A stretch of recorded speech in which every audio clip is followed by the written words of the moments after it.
The UK has been financially cursed for more than 45 years. And for once, I am not talking about antisocial neoliberalism. I am instead talking about two forms of curse that are widely recognised within economics, and they are called the resource curse and the finance curse. Both of them create a strong and overvalued pound. Both of them have attracted hot money into the UK, and they have broken our economy by choice. The term the resource curse was created by an economist, Richard Rorty, in 1993. He used it to describe countries with abundant natural resources who often, as a result, grew more slowly and less fairly than countries who were not blessed in that way with oil, gas, coal, mineral rights, timber, or even fishing. The UK is rarely described as having suffered a resource curse, but of course it did. We had an abundance of oil and gas from the late 1970s and early 1980s onwards, and as a result, we should recognise that this term, usually applied to developing countries and also the Netherlands, applies equally to us. The choice that was made by Margaret Thatcher in the early 1980s, when she realised that she was going to have the most phenomenal inflow of funds from the seas, largely off Scotland, was not accidental. She chose to pursue a deliberate political project, and we still live with the consequences of that. Thatcher inherited a windfall. North Sea oil and gas delivered it. Few governments have ever had luck on that scale, and she blew it. She could have modernised manufacturing. She could have rebuilt infrastructure. She could have created a sovereign wealth fund, as Norway did, and she could have renewed the industrial fabric of this country, making it suitable and fit for future generations. But she didn't. She funded mass unemployment. She funded the destruction of British industry quite deliberately. She funded tax cuts for the wealthy. She sustained industrial closure, and she expanded the impact of the City of London upon our economy. She quite literally burned our future to fund her neoliberal dream. Sterling was pushed upward in value by the demand for oil, and the pound in fact rose in value and was maintained above value until 2008 as a consequence.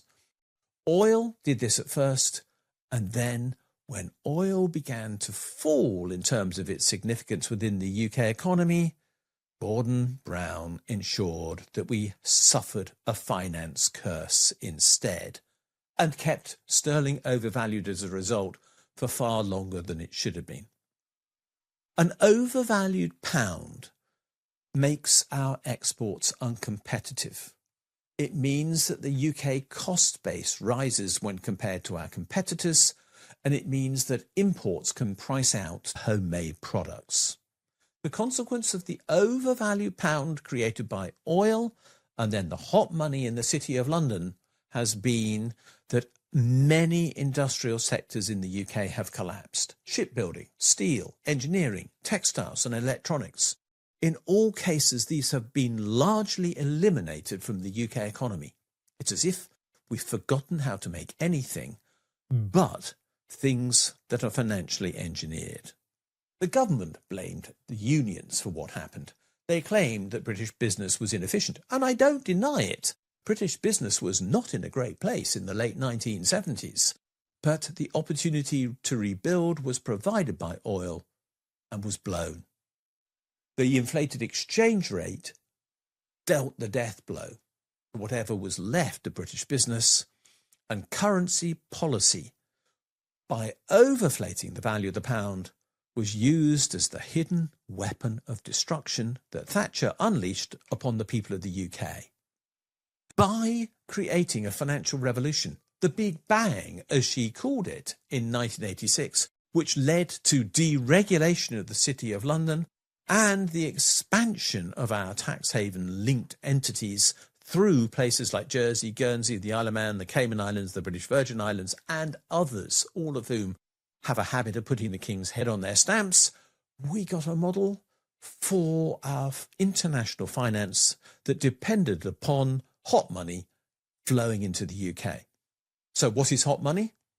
It is sometimes illicit funds, and sometimes it's just excess monies held by speculators who are looking for the biggest return, subject to the lowest rate of tax and the lowest level of scrutiny and regulation.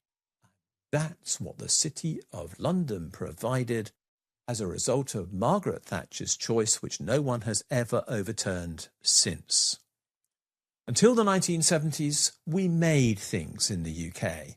Since 2000, we've only been exporting financial claims. We are now dependent upon hot money to keep the UK economy in balance. The sectoral balance data shows that. Real work was replaced as a consequence by rent extraction. And for 40 years, the Bank of England has reinforced this strategy. It continues to hold rates too high. For example, by undertaking quantitative tightening at the moment, which might increase the real rate of interest being paid by the government and everybody else in the UK by nearly 1% per annum, which is significant when the Bank of England base rate is only 4%. It has overinflated the value of our pound as a consequence. It has increased our UK cost base, and it has deepened deindustrialisation as a result. And all of this is still going on today because the Bank of England wants it that way. They focus their attention on the city. We should be looking elsewhere. And we're still addicted to speculative inflows into this country, and the Labour Party is encouraging them.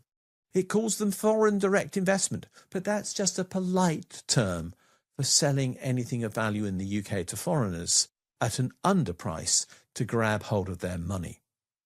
We're not actually, again, making things, we're just flogging off what is left. The consequence is clear. Industry is still paying. What we have left is suffering because exporters are squeezed. Investment is discouraged by the high price of borrowing, production is offshored, and trade deficits are run because of policy and not because they're necessary. Meanwhile, the regions of the UK where industry used to be have been hollowed out as London has centralised wealth. The result is that democracy has also been hollowed out. Governments fear markets and not citizens, fiscal rules reassure investors rather than meet need, and finance is treated as the master and not as the servant. So what should we be doing? We must break the residue of both these curses. We must stop believing that hot money dependence can create prosperity, and finance must become a public utility again.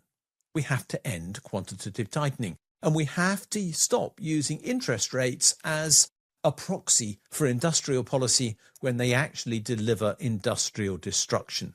Instead, we must set interest rates in this country for the benefit of the people who live here and our domestic reality, and not for the benefit of foreign capital. That means that we must also build a modern industrial strategy with a competitive pound at its core.